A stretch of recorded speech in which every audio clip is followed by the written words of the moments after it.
James Wood, Running Man, Robert Duvall, Stalin, Joe Mankiewicz, Sissy Space, HBO original movies. Barbarians at the Michael Caine, Holly Hunt, Citizen Cone. It could only happen here.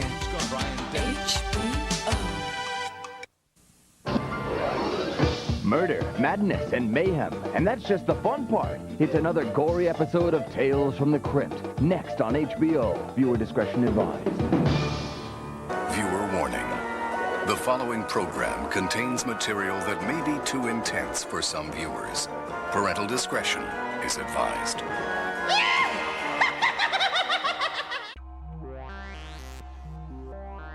We mixed. We loaded it. We edited it. Sometimes we get so deep into conversation that we have separate segments worthy of their own place in the sun.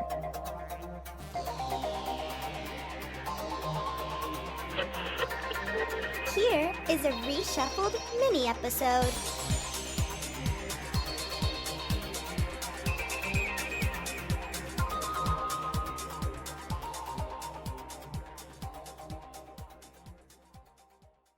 What's funny is the second episode was the original pilot that got all the HBO execs to sign off on it, but I'm glad that they used the other episode as the pilot, which was Walter Hill featuring Bill Sadler as a death row inmate, realizing that the same crappy cop stuff he's done is going to happen to him in prison. What year was that? It was like 89. It was like the very first episode, but it's... Oh, okay, yeah. What is your guys' kind of favorite Cryptkeeper segments? I'll say, looking in retrospect, the first season, the voice and the puppetry isn't quite there yet. It seems to be like a few seconds behind, but overall, there's just so many different ones where he's chainsawing people to death. He's getting ready to hang himself in an earlier episode. he's just well, the one I love is the one that Schwarzenegger did. Yeah, we were just talking about that off air, and much like the Tom Hanks ones and Michael J. Fox ones, they're just so funny how they cameo both in the episode as well as just, it was a very fast shoot and it just kind of gave it some more notoriety. Again, you don't know what kind of a demented movie of the week you're going to see. And I think the difference between this and Twilight Zone is just the dark humor is just so unleashed. It is on steroids. Mm-hmm. My favorite one is the Schwarzenegger one because that's the one where it's like what they call like a Shaggy Dog story. It's very meta, yeah. It's like ugly bodybuilder wanting to, de-age himself, and yeah. No, what it is that William Hickey is dying. Right. And Kelly Preston's in love with him. Yeah. So he wants to be younger for her. So what he does is he goes to this doctor. That's what it was. He enlisted his workout pal. Yeah. Basically, I think like gives him a body part per cost. Yes. And and at the end he looks and says, "Oh, Kelly Preston's like, oh, I found somebody new." And this guy Gunther, and he looks, and it's the guy who switched the body parts with me. He's all rich now, and the other, I mean, that's what I love about that episode. Absolutely, that's like my favorite episode. There's a lot of fun episodes that also sometimes feel like they could totally be expanded upon. I know the actor who played Short Round in Indiana Jones, he and some other kid actors were in this hysterical one where they're like a bunch of kids finding out that there's like a serial killer doctor who lives next door and they catch him on videotape. I don't remember that one. It's a fun one. I totally recommend. Will Wheaton and Kevin Dillon are in another one where it's like a frat boy hazing school. And of course, just as they're about to prank Will, they're all getting dispatched one by one. Oh, I remember that one. And it's so funny because after a while, he kind of becomes the demon-like guy. I love the one with Carol Kane as a witch who tempts an elite couple.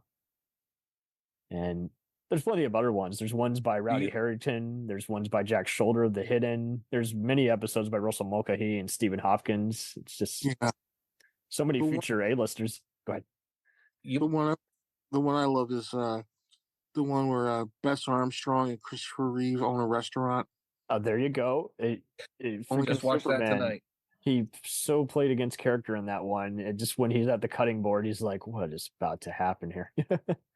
The one that got some Emmy attention was the one directed by Larry Saunders director Todd Holland, and it had a bunch of troubled actors basically literally killing each other for the role of a lifetime. It had John Lovitz, Sandra Bernhard, and Bruce Boxleitner.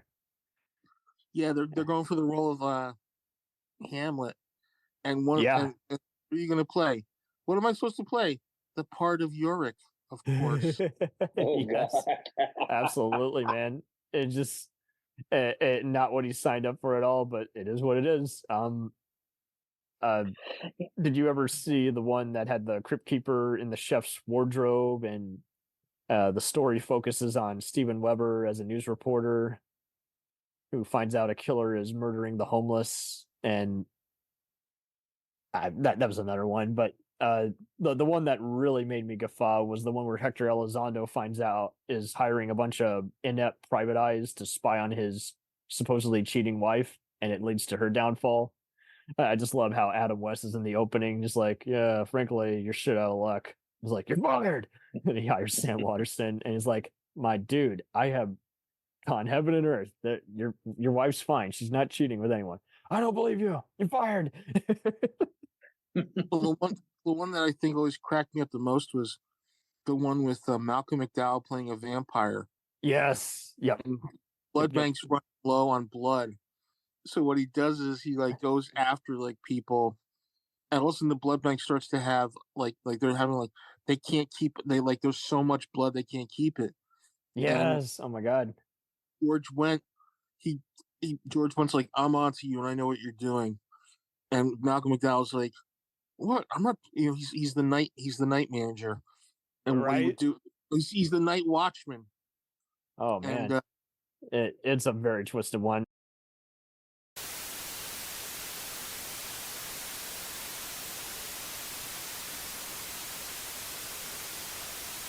There was one that was written by Andrew Kevin Walker of Seven fame that had Martin Sheen in like 3 different roles with a bunch of magicians. That was actually it made me think of the fact that you brought up William Sadler earlier.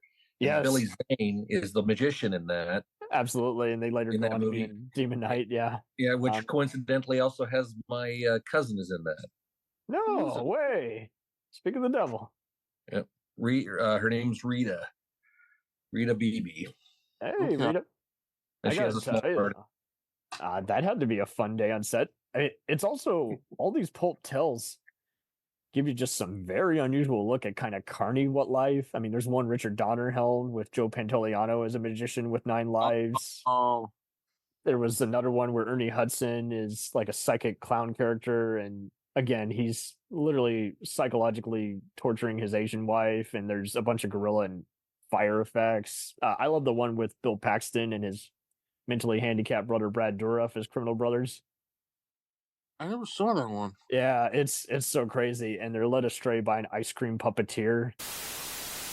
That had to be a really tight production, to be honest. Oh yeah, it really was. To know your stuff. The producers were really awesome at letting the guys have as much freedom as they want, but if nothing had been filmed for 3 hours, that's when they would come over. The hardest one to do apparently was the one Toby Hooper did with Vanity and James Remar. Oh, I'm trying to remember that one. Yeah, and what's funny is Remar's cock kept getting in the shot, and you're like, yeah, that's a little too much for even by HBO. But Harvey, not to mention Harvey Keitel called in and complained, is that that's too much dick. Madonna's dick. You guys might remember that's the one where Whoopi Goldberg is also in there, and at the end she tells the Crypt Keeper, "Shush." Oh yeah, all right. She has her machete out, and she's like, "Shh." This like goes all Dr. Evil on. He's like, "Shut up." The thing I think about when I think of that show is, first off, the music is Danny Elfman, right?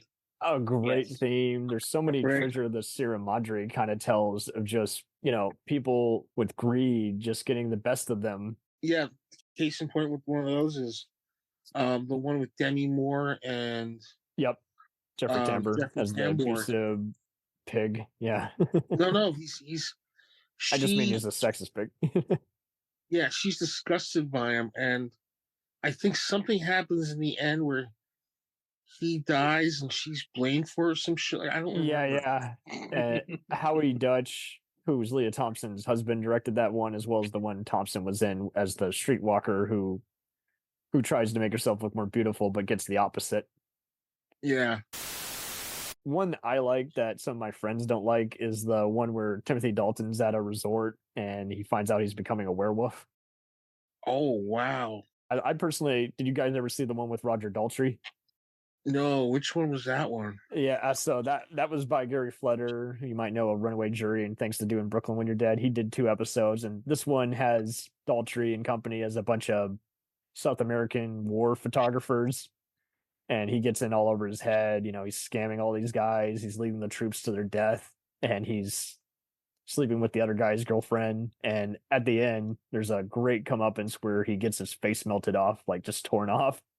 And the Cryptkeeper also reenacts it at the end, which is almost reminds me of whenever Crow or Tom Servo's head explodes on MST3K. It's just that same kind of just cartoonish violence. And there was one episode I wasn't crazy about, but at the end it's worth it because they actually have the Cryptkeeper sawing Joel Silver in half with a chainsaw. Oh, wow. It was kind of their very meta is like, okay, you're going to be an asshole bossing us around. We're going to have you die on screen. The one that got me was the Bobcat Goldthwait one where he loved this with Don Rickles. He loved Don Rickles. Yeah, and Don Rickles. It's a total don't meet your heroes. Yeah, and you find out later that the puppet is really his. It's attached to him and causing him to kill people. It's his malformed twin. Oh God, it's so gross at the end, but it's a good episode. It's a lot. Oh. Did you guys ever see the one with? It was directed by Joel Silver, alum stuntman turned second unit director Charles Picerni, and it has Morton Downey Jr. as a shock jock TV persona investigating a haunted house. Yes, and Morton Downey Jr. is surprisingly really good in that for a guy not known for being an actor. He looks legit. Like he was playing the type. Yeah, and I just love how you hate him the whole fucking episode, and then you're like, I actually don't want him to die. Well, he's gonna get it. The one that got me was the one with Ed Beakley Jr. and Tim Curry. Tim Curry, yeah. Yeah, Curry is in one. There's a bunch of replacing in like an inbred incestuous family or some shit like that. Yes, yep. That one definitely made me pretty grossed out. But there's that one with Christopher Reeve and Bess Armstrong, and Judd Nelson plays like this psychopathic killer. So yes. I think that's the one where they have the guy who's harassing them is Meatloaf. So what he does is he kills Meatloaf, and they start serving parts of Meatloaf's body as the steak. Yeah, I kept saying, oh, Meatloaf. Yeah, nobody gets the best joke. Served cold, but yeah, nobody gets the joke. Meatloaf I get it. Meatloaf. Meatloaf was in Rocky Horror as Eddie. Eddie served at the dinner. Yep. Oh man, it's wild. You know. Going back to the Morton Downey Jr. episode for a moment, just thinking about it, I just got vibes of Eric Bedrosian's talk radio. Yeah. Ooh. Yeah. That especially the one where Miguel Ferrer and Michael Ironside were in a few different ones, but there's one that Ferrer is in where he and Wendy Malick from Dream On and Modern Family is his sister who owns a radio station, and he's like deliberately misprogramming stuff just to piss her off. But yeah, they make use of the radio stuff quite a lot. Yeah. We mentioned before the one that had Priscilla Presley and Lou Diamond Phillips as a scamming couple. That one is just a hoot the whole episode. But what's really funny is talking about Cassert earlier. He has a secondary role as one of the other guys involved in the heist who doesn't realize what a dumbass he is. He's actually on screen for a minute. And you're like, it's the Cryptkeeper in human form. There's one where Mimi Rogers is trying to be number one model, and she's strangling Jennifer Rubin. Yeah, on Street 5. I was just thinking of Mimi Rogers, but I couldn't remember the episode she was in. Yeah, and there's that's a Stephen Hopkins directed one. Yeah, that's how that one clearly. That's how he used her in a few things. He said it was a funny time on set. There's one with Daniel Craig before he was Mr. A-lister. I love how there's a vampire meets heist one with Ian McGregor. Oh, I forgot about that one. I can only imagine how hectic that would have been to have to edit that for TV. It's F-bombs in every episode, every scene. Yeah, somewhere in the back of my mind, I keep thinking that their offices, they had like a giant dartboard of different things. Okay, we have a guy turning into a werewolf at a fat farm in right. Film whatever. Saudi Doesn't matter how you Arabia. end it. Let's do Yeah. it. There was one with a body switch with Anthony LaPaglia that I thought was kind of dumb, but it started okay. Amanda Plummer's on one also, and it kind of goes borderline pulp novel, borderline Cinemax, and you're like, what's Even have going on? Schwarzenegger direct one. Yep, we brought those up. That's a fan favorite because it's just it's so meta having him do one that involves de-aging and muscles and women. And if you were Tom Hanks, I can only imagine what it'd be like if you got your face slammed into a TV. That's the one with Treat Williams as the womanizer caretaker. And it's so funny. If you blink and miss it, you don't realize, oh, that's Tom Hanks who he just murdered. What's funny is there are some Indiana Jones moments on this show also at times. Oh yeah, yeah. There's the one with Anthony Michael Hall, which is kind of a like it or hate it episode where it's almost like they're spoofing Ferris Bueller and John Hughes for like the first hour, and then at the end they find out there's like a giant vault with a tunnel behind the library. You're just like, that's weird, but okay. I dig it. And I already mentioned Short Round, but yeah, there's plenty of Gremlins moments, and I think Gizmo and the Crypt Keeper would definitely get along. Gizmo. You're probably scared of him at first. Yeah. Get along. We'll return after these messages. Hey, it's Brent Pope, the host of Breakfast with Brent Pope. You've seen me on some of your favorite TV shows saying things like, give it up, Jimmy. You got to sink this putt to win. On Breakfast with Brent Pope, I sit down with guests from the entertainment world, and we do it all over breakfast. Or should I say Brentfast? Every week on Brentfast, you get inside Hollywood info and tips, great breakfast recs and booty debates. Most of all, you get the most delightful 30 minutes of your week. So dig in. It's Brentfast time. Listen at Brentfast.com, Apple Podcasts, or wherever fine podcasts are found. Do you ever find yourself thinking about who would win in a fight between Goku and Superman? Hi, I'm James Gavsey, and on the Who Would Win show, me and my co-host Ray ignore anything important happening in the outside world and debate fictional battles between characters from comics, movies, and video games. We got a new show every week, and almost always am I the winner. Yeah, not true, Ray. In the past, we've discussed such matches as Captain America versus Darth Vader, Solid Snake versus the Iron Giant, classic matchups like RoboCop versus Terminator, and even the Muppets versus Sesame Street. That one was crazy. So if you're a fan of geek culture and love a spirited debate, check out the Who Would Win show wherever you get your podcasts, or check us out at whowouldwinshow.com. Cool thing about Blind Knowledge is we are in multiple countries. We are worldwide all across the globe.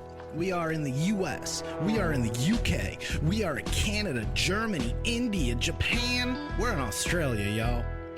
BlindKnowledge.com. Now back to the feature presentation.